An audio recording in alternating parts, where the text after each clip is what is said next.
गद्दार जीप काट दो, बांग्लादेश भेज दो। ये शब्द किसी दुश्मन देश के नागरिक के लिए नहीं, बल्कि अपने ही देश के सुपरस्टार बॉलीवुड के किंग शाहरुख खान के लिए कहे जा रहे हैं। लेकिन सवाल यह है कि क्या आखिर शाहरुख खान ने ऐसा क्या कर दिया है कि उन पर देशद्रोह तक के आरोप लगने लगे। दरअसल इस पूरे विवाद की जड़ जुड़ी है बांग्लादेश से, जहां हिंदुओं पर हो रहे अत्याचार और हत्याओं को लेकर देश भर में गुस्सा है। और IPL team Kolkata night Riders ने बांग्लादेश के तेज गेंदबाज मुस्तफिजुर रहमान को 9 करोड़ 20 लाख रुपए में अपनी टीम में शामिल कर लिया है। तो बस यहीं से शुरू हो गया बवाल। बीजेपी नेता संगीत सोम ने शाहरुख खान पर सीधा हमला बोलते हुए इस फैसले को देश विरोधी गतिविधि करार दिया है। इतना ही नहीं, उन्होंने यहां तक कह दिया कि ऐसे लोग देश में रहने के हकदार नहीं। मामला यहीं नहीं रुका, अब यह विरोध आग की तरह फैलता दिख रहा है। लेकिन सवाल यह है कि क्या किसी खिलाड़ी को टीम में लेने का फैसला देशद्रोह बन सकता है, और क्या एक सुपरस्टार को इस तरह खुलेआम धमकियां देना जायज़ है। इस पूरे विवाद की शुरुआत कहां से हुई और किसने शाहरुख की जीभ काटने पर 1 लाख रुपए का इनाम तक रख दिया, ये सब कुछ देखिए हमारी इस स्पेशल रिपोर्ट में। मेरठ के दौराला क्षेत्र में आयोजित अटल स्मृति सम्मेलन और मतदाता गहन पुनरीक्षण कार्यशाला के दौरान बीजेपी के फायरब्रांड नेता संगीत सोम ने कई तीखी टिप्पणियां की। उन्होंने बांग्लादेश में हिंदुओं पर कथित अत्याचार और देश के भीतर कथित राष्ट्र विरोधी गतिविधियों को मुद्दा बनाते हुए टिप्पणियां की। अपने संबोधन में उन्होंने कहा कि कुछ लोग प्रधानमंत्री नरेंद्र मोदी की आलोचना करते हैं, जबकि विदेश दौरों और जन कल्याणकारी योजनाओं से देश की प्रतिष्ठा बढ़ी है। देश में भी गद्दारों की कमी नहीं है। जिस तरीके से देश में गद्दार काम कर रहे हैं, उनकी भी ध्यान रखने की जरूरत है। मैं साफ साफ कहता हूं, इसीलिए लोग कहते हैं कि कड़वा कहता है, लेकिन साफ बात तो कहनी पड़ेगी ना। अगर साफ बात नहीं कहेंगे तो गद्दार गद्दारी करते रहेंगे, इसी तरीके से देश को लूटते रहेंगे और दूसरे देशों को देते रहेंगे। मैं पूछना चाहता हूं कि आज बांग्लादेश में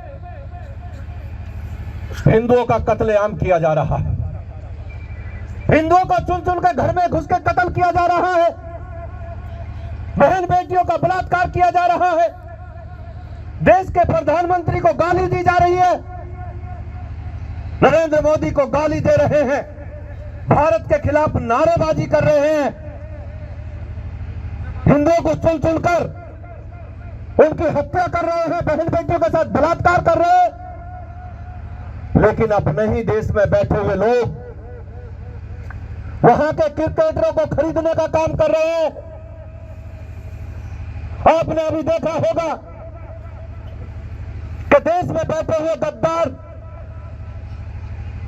जिन्हें देश ने यहां तक पहुंचाया, देश के लिए उन्होंने आज तक कुछ किया हो तो बताओ। शाहरुख खान जैसे गद्दार आज वहां के रहमान जैसे क्रिकेटरों को 9.5 करोड़ में खरीदने का काम कर रहे हैं। मैं बताना चाहता हूं कि पाकिस्तान खेलने नहीं आ सकता, तो बांग्लादेश का खिलाड़ी भारत में कैसे खेलने आ सकता है, मैं पूछना चाहता हूं। कैसे आ सकता है वो रहमान वहां हिंदुओं का कत्लेआम करेंगे, और शाहरुख खान जैसे गद्दार देश में उन्हें खरीद कर 9.5 करोड़ रुपया देने का काम करेंगे। ये बिल्कुल नहीं चलेगा और भारत की जनता इसे बिल्कुल बर्दाश्त नहीं करेगी। संगीत सोम ने फिल्म अभिनेता शाहरुख खान पर आरोप लगाते हुए कहा कि उन्होंने आईपीएल में बांग्लादेश के क्रिकेटर रहमान को लगभग 9.5 करोड़ रुपए में खरीदा और इसे देश विरोधी गतिविधि बताया। उन्होंने कहा कि ऐसे लोग देश में रहने के हकदार नहीं हैं। सोम ने कहा कि बॉलीवुड और क्रिकेट के माध्यम से राष्ट्र विरोधी ताकतों को बढ़ावा मिल रहा है। सोम के इस बयान के बाद हंगामा मच गया, जहां एक तरफ संगीत सोम की विवादित टिप्पणी पर जमकर बवाल हो रहा है, शाहरुख खान के फैंस नाराज हैं, तो वहीं शाहरुख खान द्वारा बांग्लादेश के खिलाड़ी को आईपीएल में खरीदने पर हिंदू महासभा ने तीखा विरोध किया है। जिला अध्यक्ष मीरा राठौर ने शाहरुख खान की जुबान काटने पर 1 लाख रुपए की इनाम की घोषणा की है। वहीं फलाहारी महाराज ने प्रधानमंत्री को पत्र लिखकर मांग की है कि शाहरुख खान को बांग्लादेश भेजा जाए। दिनेश फलाहारी महाराज ने प्रधानमंत्री को पत्र लिखकर कहा है कि शाहरुख खान को पता है कि बांग्लादेश में हिंदुओं का नरसंहार हुआ है, फिर भी बांग्लादेश के क्रिकेटर रहमान को करोड़ों में खरीदा है। फलाहारी महाराज ने कहा कि शाहरुख खान की संपत्ति को जब्त करके उसको बांग्लादेश भेज दिया जाए। उन्होंने कहा कि इसके बांग्लादेशी आतंकवादियों से संबंध हो सकते हैं। देश में शाहरुख खान जैसे जितने भी व्यक्ति हैं उनकी एक लिस्ट बनाई जाए और उनको बांग्लादेश भेज दिया जाए। हालांकि इस मामले पर मौलाना साहबुद्दीन रिजवी बरेलवी ने शाहरुख खान की तरफदारी की है। उन्होंने कहा कि शाहरुख खान का मकसद गलत नहीं है। शाहरुख खान को गद्दार और आतंकी कहना शर्मनाक और गलत है। बांग्लादेश भारत का मित्र देश है।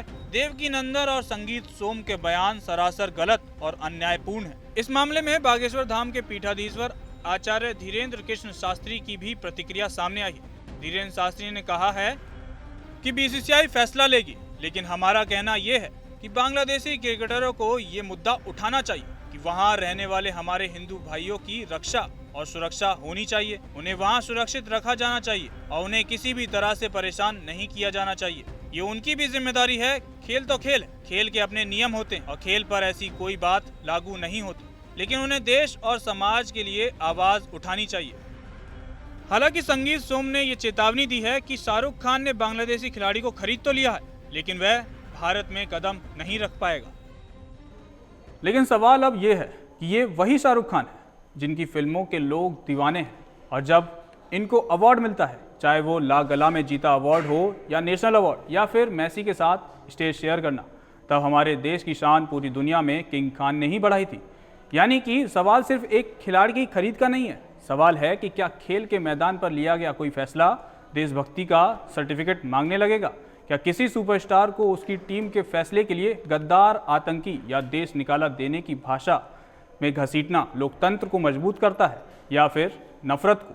जहां एक तरफ देश में बांग्लादेश में हिंदुओं पर अत्याचार को लेकर गुस्सा है, तो वहीं दूसरी तरफ उसी गुस्से की आड़ में धमकियां, इनाम और खुलेआम हिंसा की बातें भी सामने आ रही हैं।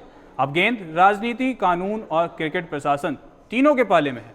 देखना ये होगा कि क्या खेल को खेल ही रहने दिया जाएगा या फिर हर चौके छक्के पर देशभक्ति की कसौटी लगती रहेगी। बहरहाल इस पूरे मुद्दे को लेकर आपकी क्या राय है? अपनी राय हमें कमेंट सेक्शन में जरूर बताएं। कैमरे के पीछे मेरे सहयोगी मिनाज हैं, मेरा नाम तरुण है। जनतंत्र टीवी पर खबरों का सिलसिला यूं ही जारी रहेगा। नमस्कार।